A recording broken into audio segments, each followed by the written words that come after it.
The murder of a Mexican beauty influencer has sent shockwaves across the country. Hoy andaba haciendo unas cosillas. 23-year-old Valeria Marquez shot to death during a TikTok live stream on Tuesday. Ya viene. Her followers watched her final moments live in this video. Hola. Hey, Valeria. Sí. In the minutes before, as she recorded from the beauty salon where she worked in Zapopan, central Mexico. Pues que te lo quieren entregar a ti. She mentions how someone had stopped by earlier, promising to bring an expensive gift. Ya viene.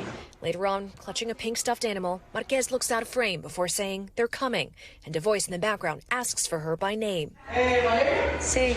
Marquez replies yes, then leans over to mute the sound on the live stream. Horrifically shot to death in moments after, we will not show. But after, a person appears to pick up her phone, their face briefly showing on the live stream before the video ends. The identity of this person and their relationship to the crime hasn't been publicly identified.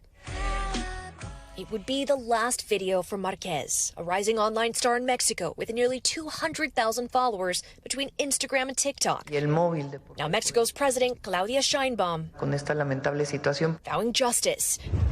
The prosecutor's office has not named a suspect, but said the killing is being investigated as a possible femicide, an intentional murder of a woman due to her gender. You said you were horrified by this, but were you surprised? I was horrified, and in one sense, I was not surprised. Paulina Garcia del Moral is an assistant professor who studies gender violence in Mexico and Latin America. It is quite common, even though it has been codified as a federal crime. The fact is that violence against women, including feminicide, is on the rise in Mexico. There were 847 femicides reported last year by the government of Mexico. That accounts for nearly 1 out of every 4 homicides with female victims.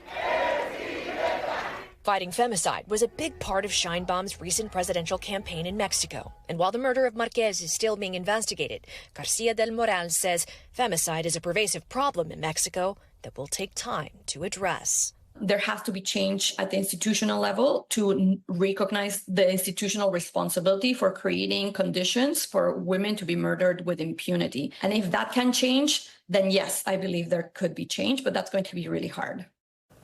Marissa Parra joins us tonight from Miami. So, Marissa, if you talk to human rights groups, they'll point out that in places like Mexico, femicide happens because the punishments just aren't there for the men who are killing these women in cold blood. What more do we know about that?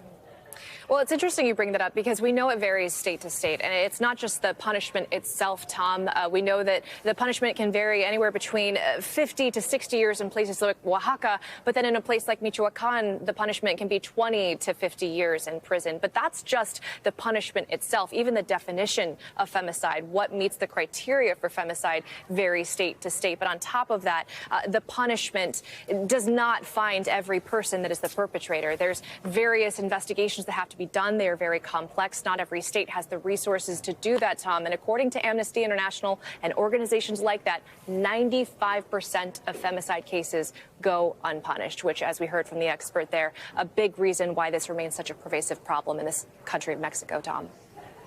Thanks for watching. Stay updated about breaking news and top stories on the NBC News app or follow us on social media.